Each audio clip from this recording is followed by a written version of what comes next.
ਸਭ ਤੋਂ ਪਹਿਲਾਂ ਆਪਾਂ ਪਹਿਲਾਂ ਵੀ ਰਿਪੋਰਟ ਕਰ ਚੁੱਕੇ ਹਾਂ। ਚੈਕ ਰਿਪਬਲਿਕ ਦੇ ਵਿੱਚ ਪ੍ਰਾਗ ਦੇ ਵਿੱਚ ਇੱਕ ਯੂਨੀਵਰਸਿਟੀ ਦੇ ਵਿੱਚ ਸ਼ੂਟਿੰਗ ਹੋਈ, ਜਿਹਦੇ ਨਾਲ ਹੁਣ ਤੱਕ 15 ਲੋਕਾਂ ਦੀ ਮੌਤ ਜਿਹੜੀ ਆ ਕਨਫਰਮ ਹੋ ਚੁੱਕੀ ਆ। 20 ਤੋਂ ਵੱਧ ਜਾਣੇ ਜਿਹੜੇ ਆ ਫੱਟੜ ਹੋਏ ਹੈਗੇ ਆ। ਕਹਿੰਦੇ ਫਿਲਾਸਫੀ ਦੀ ਡਿਪਾਰਟਮੈਂਟ ਜੋ ਚਾਰਲਸ ਯੂਨੀਵਰਸਿਟੀ ਪ੍ਰਾਗ ਦੇ ਵਿੱਚ ਹੈਗੀ ਆ, ਸਟੂਡੈਂਟ ਹੀ ਸ਼ੂਟਰ ਸੀ। ਉਸਨੇ ਇਸ ਬਿਲਡਿੰਗ ਦੇ ਵਿੱਚ ਜਾ ਕੇ ਅੰਨ੍ਹੇਵਾਹ ਜਿਹੜੀਆਂ ਗੋਲੀਆਂ ਚਲਾਉਣੀਆਂ ਸ਼ੁਰੂ ਕਰ ਦਿੱਤੀਆਂ। ਪ੍ਰਾਗ ਦੀ ਪੁਲਿਸ ਦੇ ਚੀਫ ਮਾਰਟਨ ਬੈਂਡਰਾਸਕ ਇਹ ਉਹਨਾਂ ਨੇ ਦੱਸਿਆ ਹੈਗਾ। ਗਨਮੈਨ ਦੀ ਵੀ ਮੌਤ ਹੋ ਗਈ ਆ, ਹਜੇ ਤੱਕ ਉਹਦਾ ਜਿਹੜਾ ਨਾਂ ਆ ਉਹ ਡਿਸਕਲੋਜ਼ ਨਹੀਂ ਕੀਤਾ ਗਿਆ ਹੈਗਾ। ਤੇ ਜੋ ਵਿਕਟਮਸ ਆ ਉਹਨਾਂ ਦੀ ਵੀ ਜਿਹੜੀ ਆ ਹਜੇ ਤੱਕ ਇਨਫੋਰਮੇਸ਼ਨ ਨਹੀਂ ਦਿੱਤੀ ਗਈ, ਤੇ ਪਤਾ ਚੱਲ ਰਿਹਾ ਆ ਵੀ ਮੋਟਿਵ ਜਿਹੜਾ ਆ ਕੀ ਸੀ ਇਸ ਸ਼ੂਟਿੰਗ ਦੇ ਪਿੱਛੇ, ਉਸ ਦੀ ਜੋ ਆ ਇਨਵੈਸਟੀਗੇਸ਼ਨ ਕਰ ਰਹੇ ਹੈਗੇ ਆ।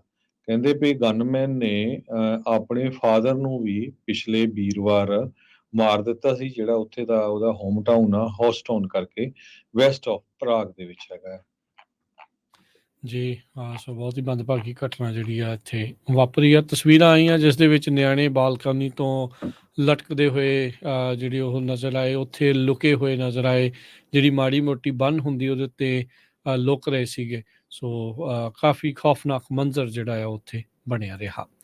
ਅਗਲੀ ਜਿਹੜੀ ਹਰਜੋਤ ਸਿੰਘ ਦੀ ਗੱਲ ਕਰੀਏ, ਕੈਲੀਫੋਰਨੀਆ ਵਿੱਚ ਕਾਫੀ ਜ਼ਿਆਦਾ ਮੀਂਹ ਪਿਆ ਆ। ਕੱਲ ਜਿਹੜਾ ਉਹ ਖਾਸ ਕਰਕੇ, ਅੱਜ ਵੀ ਕਈ ਜਿਹੜੇ ਤੱਟਵਰਤੀ ਇਲਾਕੇ ਸੀਗੇ ਐਲਏ ਸਾਈਡ, ਉਧਰ ਵੀ ਕਾਫੀ ਮੀਂਹ ਪਿਆ। ਕਹਿੰਦੇ ਵੀ ਇਸ ਮੀਂਹ ਦੇ ਨਾਲ ਕਈ ਥਾਵਾਂ ਦੇ ਉੱਤੇ ਫਲੱਡਿੰਗ ਜਿਹੜੀ ਉਹ ਵਾਪਰੀ ਆ। ਹੌਲੀਡੇ ਦਾ ਵੀਕਐਂਡ ਆ ਰਿਹਾ ਹੈ, ਅਗਲੇ ਵੀਕ ਦੇ ਵਿੱਚ ਕ੍ਰਿਸਮਸ ਆਉਣੀ ਆ, ਨਿਆਣੇ ਨੂੰ ਵੀ ਛੁੱਟੀਆਂ ਹੋ ਰਹੀਆਂ ਆ, ਤੇ ਕਈਆਂ ਨੇ ਛੁੱਟੀਆਂ ਦੇ ਇੱਧਰ ਉੱਧਰ ਘੁੰਮਣ ਫਿਰਨ ਵੀ ਜਿਹੜਾ ਉਹ ਜਾਣਾ ਸੀ। ਕਈ ਇਲਾਕਿਆਂ ਵਿੱਚ 10 ਇੰਚ ਤੱਕ ਰੇਨ ਜਿਹੜੀ ਉਹ ਪਈ ਆ, ਮੀਂਹ ਪਿਆ। ਇਹਦੇ ਨਾਲ ਕਹਿੰਦੇ ਵੀ ਕਾਫੀ ਜ਼ਿਆਦਾ ਟਰੈਵਲ ਡਿਲੇਜ਼ ਤੇ ਕਈ ਰੋਡ ਜਿਹੜੀਆਂ ਉਹ ਬੰਦ ਹੋਈਆਂ ਨੇ। ਜਿੱਥੇ ਵੀ ਪਾਣੀ ਖੜਾ ਹੋਵੇ ਭਾਈ, ਉੱਥੇ ਜਿਹੜਾ ਬਚ ਕੇ ਜਾਇਆ ਜਾਵੇ। ਐਲਏ, ਸੈਨ ਡਿਏਗੋ, ਸੈਨ ਲੁਈਸ ਓਬਿਸਪੋ, ਸੈਂਟਾ ਬਾਰਬਰਾ, ਇਹਨਾਂ ਇਲਾਕਿਆਂ ਦੇ ਵਿੱਚ ਫਲੱਡ ਰਿਸਕ ਨੂੰ ਹੋਰ ਵੀ ਜ਼ਿਆਦਾ ਵਧਾ ਦਿੱਤਾ ਗਿਆ ਸੀ। ਸੈਂਟਾ ਬਾਰਬਰਾ, ਵੈਂਚੁਰਾ ਕਾਊਂਟੀ ਕਹਿੰਦੇ ਵੀ ਬੁਲਜ਼ ਆਈ ਸੀਗਾ, ਜਿੱਥੇ ਸਭ ਤੋਂ ਜ਼ਿਆਦਾ ਮੀਂਹ ਪਿਆ ਆ ਤੇ ਕਾਫੀ ਜ਼ਿਆਦਾ ਫਲੱਡਿੰਗ ਆ ਉਹ ਰਿਪੋਰਟ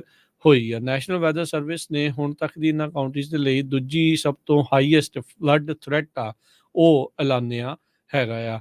ਕੱਲ ਨੂੰ ਵੀ ਸਵੇਰ ਨੂੰ ਵੀ ਕਈ ਥਾਵਾਂ ਦੇ ਉੱਤੇ ਐਲਏ ਦੇ ਇਲਾਕੇ ਦੇ ਵਿੱਚ, ਉਸ ਤੇ ਹੋਰ ਸਦਰਨ ਇਲਾਕਿਆਂ ਦੇ ਵਿੱਚ ਕਾਫੀ ਜ਼ਿਆਦਾ ਹੋਰ ਭਾਰੀ ਮੀਂਹ ਪੈਣ ਦੀ ਸੰਭਾਵਨਾ ਦੱਸੀ ਜਿਹੜੀ ਉਹ ਜਾ ਰਹੀ ਆ। ਫਲੈਸ਼ ਫਲੱਡਿੰਗ ਤੇ ਐਨ ਪੈਣੀ, ਗੜੇ ਪੈਣੇ ਤੇ ਥੰਡਰ ਸਟਾਰਮਸ ਦੀ ਸੰਭਾਵਨਾ ਵੀ ਕੱਲ ਦੱਸੀ ਗਈ ਆ।